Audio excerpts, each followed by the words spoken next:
JD online पाठशाला पर आज हम पढ़ेंगे गणित कक्षा 10 प्रश्नावली 13.1 के प्रश्न संख्या 5 को। प्रश्न संख्या 5 में हमें क्या ज्ञात करना है।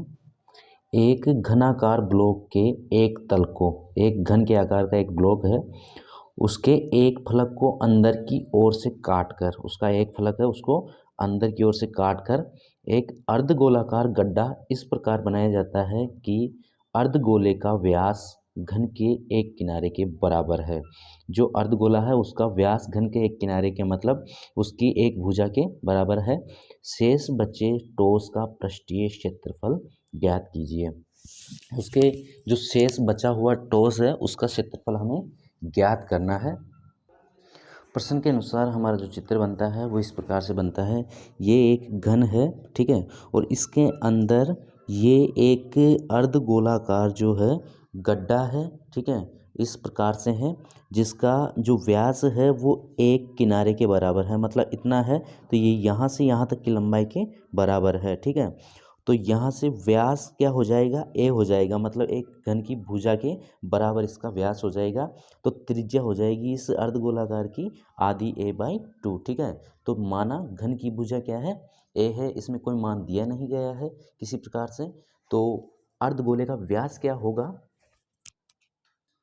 जो अर्धगोले का व्यास है वो घन की भुजा के बराबर है, ठीक है। यहाँ से यहाँ तक का व्यास है इसका, और घन की भुजा जो है वो भी क्या है, ए, ठीक है।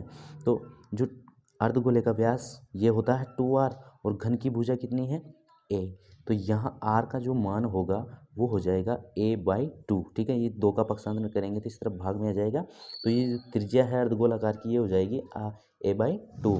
तो अर्धगोले की त्रिज्या हो गई अपने पास में a/2। अर्ध गोले की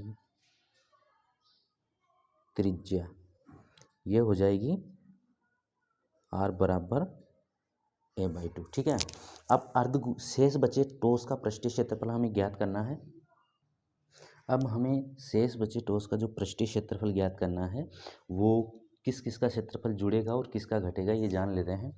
तो जो घन का कुल पृष्ठीय क्षेत्रफल है, घन का कुल पृष्ठीय क्षेत्रफल हम ज्ञात करेंगे, उसमें से घन के तल का क्षेत्रफल हम घटाएंगे। घन का एक तल का जो क्षेत्रफल है उसको घटाएंगे, क्योंकि जो ये एक तल है, ये ऊपर वाला तल है, इस पर एक अर्धगोलाकार के रूप में एक काट दिया गया है। तो इस तल का क्षेत्रफल हम ज्ञात नहीं करेंगे, और जितना हमने काटा है मतलब एक वृत्त के क्षेत्रफल के बराबर काटा है, ठीक है। ये वर्ताकार रूप होगा, इसको ऊपर की तरफ काटेंगे तो वर्ताकार रूप होगा, तो उस वर्ताकार रूप जो क्षेत्रफल होगा उसको घटा देंगे। तो एक तरीके से इस तल का जो क्षेत्रफल होगा एक वृत्त के क्षेत्रफल के बराबर होगा, तो उसमें से हम वृत्त का क्षेत्रफल इस ऊपर वाले का घटा देंगे। उसके बाद में हमें क्या जोड़ना है, उसके बाद में अर्धगोले का आंतरिक वक्र पृष्ठीय क्षेत्रफल जोड़ना है। जो ये अर्धगोला है ये तो उसका तल है, आधार, ठीक है, तो इसको तो घटा देंगे, और इसमें जो इसका अंतर जो गड्ढा किया गया है और एक वक्र पृष्ठ का क्षेत्रफल जो बन रहा है उसको हम जोड़ देंगे, ठीक है। तो घन का जो कुल पृष्ठीय क्षेत्रफल होता है वह होता है 6 गुणा भुजा स्क्वायर, ठीक है, माइनस घन के तल का क्षेत्रफल हम घटाएंगे। घन के तल का क्षेत्रफल एक वृत्त के क्षेत्रफल के बराबर होगा, ठीक है। जिस जगह पर हमने वो काटा है, घन को काटा है, तो वहाँ पर एक इस वृत्त के आकार का जो बन रहा है क्षेत्रफल, तो उस क्षेत्रफल को हम घटा देंगे। उसके बाद में जो वक्र पृष्ठीय क्षेत्रफल ज्ञात करते हैं अर्धगोले का, वो करते हैं 2πr स्क्वायर से, ठीक है।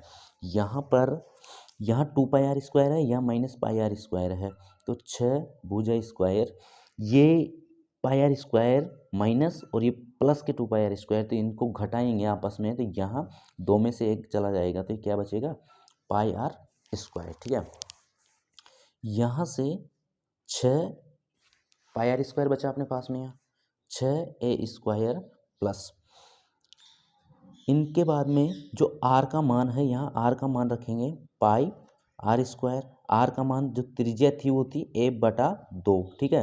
वृत्त जो वर्ताकार जो गोला था उसका जो व्यास था वो भुजा के बराबर था, a के बराबर था, तो उसकी त्रिज्या a/2 स्क्वायर हो जाएगा, ठीक है। तो ये हो जाएंगे 6a² प्लस π ए स्क्वायर बटे ए का स्क्वायर ए स्क्वायर और 2 का स्क्वायर हो जाएगा 4।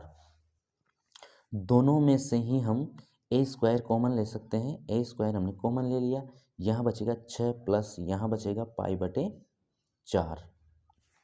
दोनों में से हमने ए कॉमन ले लिया, ठीक है, ये कॉमन ले लिया, यहाँ से ए स्क्वायर कॉमन ले लिया, इसमें से ए स्क्वायर कॉमन ले लिया, यहाँ 6 बचे हैं और यहाँ क्या बचेगा पाई बटे 4 बचेगा। उसके बाद में यह ए स्क्वायर बटे 4 हो जाएगा। ए स्क्वायर बटे 4 कैसे होगा, यहाँ पर समझते हैं हम इन दोनों का लघुत्तम लेंगे, ठीक है, अंदर वाले के भाग का, तो ये हो जाएगी 4। 1 का भाग 4 में 4 बार और 4 को 6 से गुणा करेंगे तो ये हो जाएंगे 24 प्लस यहाँ से 4 का भाग 4 में 1 बार और 1 को पाई से गुणा करेंगे पाई। तो यहाँ पर इस प्रकार से हल कर लेते हैं, ये 4 नीचे हैं, ये 24 प्लस पाई। यहाँ हम इस पूरे में से 1/4 कॉमन ले लेंगे, क्योंकि ऊपर में से 1 इसमें भी आ सकता है कॉमन और इसमें भी आ सकता है कॉमन। नीचे बटा 4 है पूरा का पूरा, यहाँ 4 अभी नहीं लिखेंगे क्योंकि ये पूरा विस्तार से किया है यहाँ पर। तो ये हो जाएगा ए स्क्वायर बटे 4 और ब्रैकेट में क्या बचेगा, ब्रैकेट में 24 प्लस पाई बचेगा, 24 प्लस पाई, ठीक है। तो ये जो 24 प्लस पाई सेमी स्क्वायर है, इसमें यही आंसर होगा क्योंकि इसमें कोई कैलकुलेशन नहीं है किसी प्रकार की संख्या की। तो जो इसका इस प्रश्न का आंसर होगा वो ए स्क्वायर बटे 4 और ब्रैकेट में है 24 प्लस पाई सेमी स्क्वायर। तो आज की इस वीडियो में प्रश्न संख्या 5 का हल है। वीडियो पसंद आए तो एक लाइक जरूर कीजिए, शेयर कीजिए और चैनल को सब्सक्राइब कीजिए। धन्यवाद।